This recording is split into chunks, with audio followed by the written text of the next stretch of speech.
तारीफ करता था। हरिदास के पास भले ही अपने खाने को कुछ न हो, लेकिन वह दूसरों की मदद करने में कभी पीछे नहीं हटता।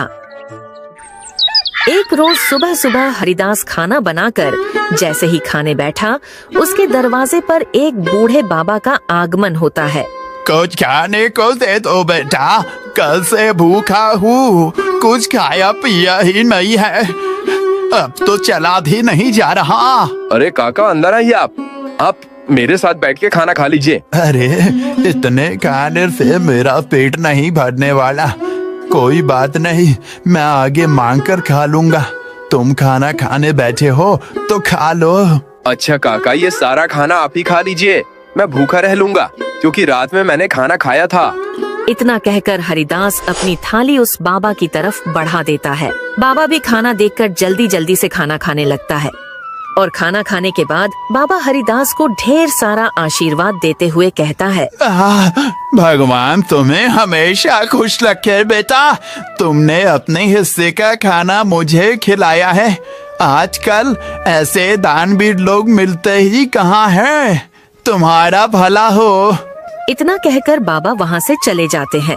लेकिन हरिदास को भी भूख लगी थी। अब वो रसोई में जाकर रसोई में रखे डिब्बों को देखने लगता है, जिसमें अन्न का एक भी दाना नहीं था। चलो कोई काम देखता हूँ, कहीं से खाने पीने का बंदोबस्त तो हो जाएगा। बस उस बेचारे का पेट भर गया, मुझे बहुत सुकून मिल रहा है। अब हरिदास यह सोचकर घर से निकलता है, तभी उसे देखकर गांव का रामलाल अपनी पत्नी से कहता है, अरे कब से यह अनाज की बोरियां मैं अकेले ही उठा रहा हूँ। अभी हरिदास को बुलाता हूँ, तुम देखना वह कैसे मेरी मदद करेगा। उसे तो वैसे भी लोगों की मदद करने का भूत सवार है। खुद भले ही जेब में फूटी कौड़ी ना हो, लेकिन बड़ा दानवीर बनता फिरता है यह भी। अब रामलाल हरिदास को आवाज लगाकर बुलाता है, अरे क्या हाल चाल है रामलाल भाई, सब ठीक तो है ना? या अनाज की बोरियां खेतों से ला रहे हो क्या? अरे हाँ, खेतों से अभी 10 बोरियां और लानी है, लेकिन मैं बहुत ज्यादा थक गया हूँ। तुम थोड़ा हाथ बटा देते तो मेरा काम जल्दी हो जाता। अरे क्यों नहीं, चलो चलो, मैं आपके साथ मिलकर खेतों से आपके घर तक बोरियां पहुँचवा देता हूँ। बड़ा ही बेवकूफ है, और इससे बेवकूफ बनाना भी आसान है। चलो इसी बहाने मेरी मदद हो जाएगी और थोड़ा आराम भी मिल जाएगा। इतना कहकर रामलाल हरिदास से अब कई सारी बोरियां खेत से घर रखवाता है। लेकिन हरिदास तो भूखा था, उसे भूख भी बहुत तेज लग रही थी। अब बोरियां रखने के बाद रामलाल हरिदास से कहता है, बहुत बहुत शुक्रिया भाई, अगर तुम ना होते ना तो मुझे ये बोरियां ढोते ढोते रात हो जाती। कई घंटे बोरियां ढोने के बाद हरिदास थक जाता है और वह हरिलाल के दुकान से उधार राशन लेकर खाना बनाकर खाता है। अगली सुबह उसके दरवाजे पर किसी की रोने की आवाज आ रही होती है। हरिदास नींद में होता है और जब दरवाजा खोलकर देखता है, उसका पड़ोसी कुलदीप अपनी पत्नी को पीट रहा है। अरे अरे कुलदीप, तुम अपनी पत्नी को इस तरह क्यों मार रहे हो? अरे क्यों न मारूं, मेरी पत्नी मेरी मर्जी। तू कौन होता है बीच में बोलने वाला? देख कुलदीप, ऐसे सुबह सुबह मारपीट करना सही बात नहीं है भाई। गांव के लोग इकट्ठा होकर देख रहे हैं सब, ये अच्छी बात है क्या? अरे भूषण बेटा, तू भी किसे समझा रहा है? इससे समझाना मतलब अपना सिर दीवार पर मारने वाली बात है। सरू सुबह सुबह चमेली से पैसे मांगने के लिए लड़ रहा होगा। दीने को पैसे नहीं होंगे ना इसके पास। अरे बुढ़िया चुप कर, ज्यादा बोलने की जरूरत नहीं है। राम राम राम, आजकल के बच्चों को तो अपने से बड़ों से बात करने की तमीज ही नहीं है। अरे मैं तो तेरी माँ की उम्र की हूँ और तू है कि मुझसे बदतमीजी से बात कर रहा है। लेकिन मैंने तो नहीं कहा आपको कि मेरे बीच में बोलने के लिए आए। इतना कहकर कुलदीप फिर से अपनी पत्नी को मारने लगता है, लेकिन यह सब हरिदास से देखा नहीं जाता और उसे एक जोरदार तमाचा लगाता है। यह देखकर गांव के सारे लोग खुश हो जाते हैं। बिल्कुल ठीक किया, ये इसी के लायक है। अरे अपनी पत्नी पर हाथ उठाता है और खुद को मर्द समझता है। हाँ? अरे भाई, आपने बिल्कुल सही किया, इसे तो मार मार कर गाँव से निकाल देना चाहिए। इसे तो मैं छोड़ूंगा नहीं।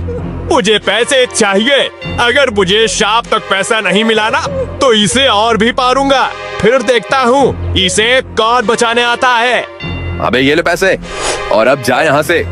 और अगली बार अगर तूने अपनी पत्नी पर हाथ उठाया ना तो तुझे थाने में डलवा कर अच्छे से कुटाई करवाऊंगा तेरी, समझा? गांव के ढेर सारे लोग ये तमाशा देख रहे होते हैं। उनमें से एक औरत हरिदास से कहती है, आप सच में बहुत नेक दिल के हैं। हर किसी की मदद करते हैं, हर किसी का भला चाहते हैं। हम गांव वाले बस आपसे इतना चाहते हैं कि अगला हमारा सरपंच आप ही हो। अरे क्या बात कही है तूने।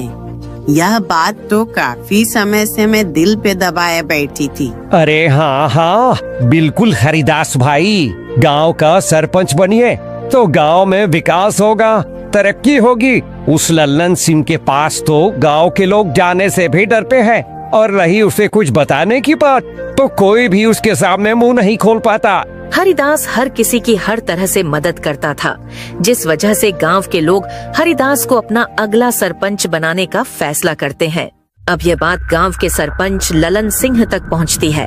सरपंच ललन सिंह यह सुनकर तिल मिला उठता है। क्या इस हरिदास की इतनी हिम्मत? आने को लाले पड़े हैं, लेकिन सरपंच बनने का सपना देख रहा है। इसे तो मैं छोड़ूंगा नहीं। अरे हाँ मालिक, और तो और गांव वाले कह रहे हैं कि चाहे कुछ भी हो जाए सरपंच तो हरिदास ही बनेगा। अब आपको ही कुछ करना होगा, वरना हरिदास आपकी गद्दी लेकर ही मानेगा। सरपंच लल्लन सिंह अब सोच में पड़ जाता है कि वह ऐसा क्या करे जिससे उसके रास्ते का कांटा हरिदास हमेशा हमेशा के लिए गांव से चला जाए। अगले चुनाव में गांव के लोग हरिदास को गांव का सरपंच बना देते हैं।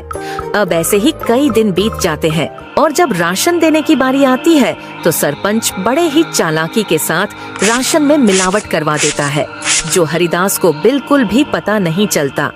अरे बेटा, तुझे सरपंच बनता हुआ देख बहुत खुशी हो रही है। अब कम से कम राशन अच्छा तो मिलेगा और समय पर भी। अरे हाँ हाँ, सब कुछ अच्छा ही होगा।